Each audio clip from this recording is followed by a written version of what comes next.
But Dr. Kuso, I mean, I'm sure that it's not the first time you'll be hearing reactions to the president's speech.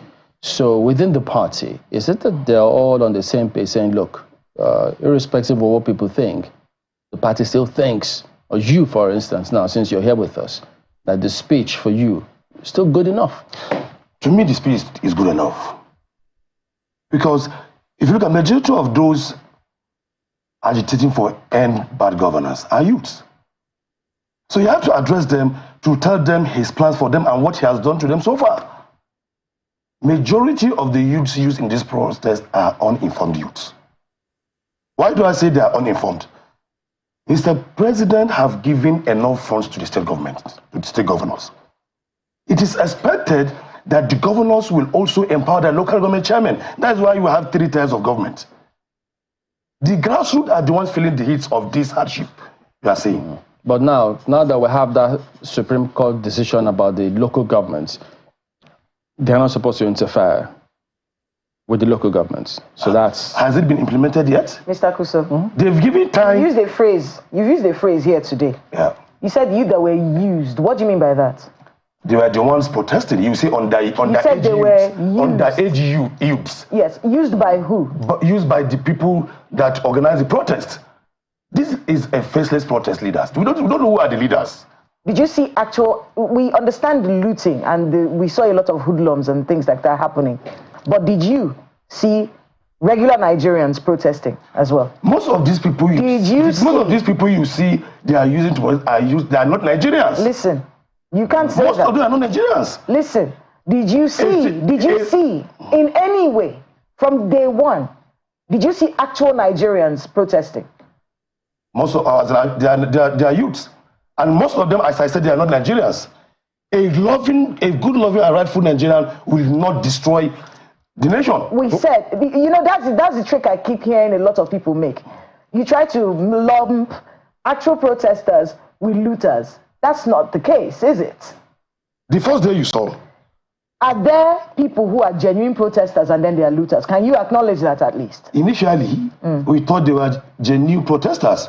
But we knew the outcome would be the criminal elements would take over. And that's what's happening. So look at how they are looting. Doesn't that also imagine? We've seen all of that. You can't imagine in Kano State, the NCC hub built for the youths to train them, to have fun, has been destroyed.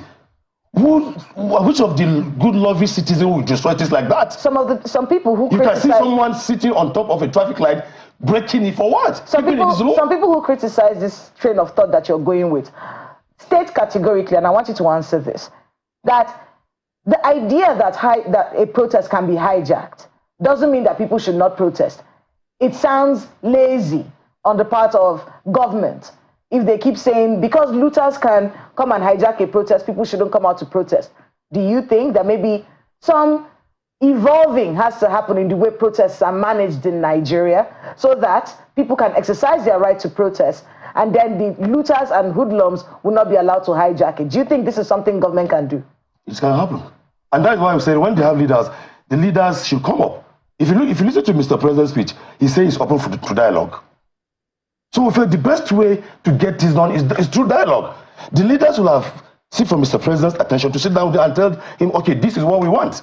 If you want cutting governance, okay, address bring out your agitations, sit down with Mr. President and address better and protest, because we need the aftermath of the protest. And that is what's happening today.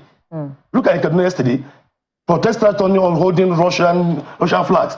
What does that have to do with end bad governance protest? You said they are not Nigerians. Who are they?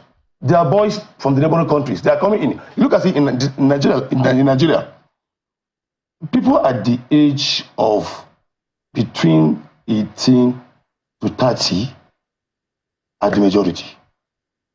You get? And we have a system, which I must say this clearly. Our immigration system is very flawed. Our own borders are very porous that anybody can come in. So the amount of people we have in the country is, most of them are foreigners coming in from Niger, from Chad, just to have a livelihood. It is the duty of immigration to have the real numbers and data of those foreigners. So if you look at them, most of them are not Nigerians.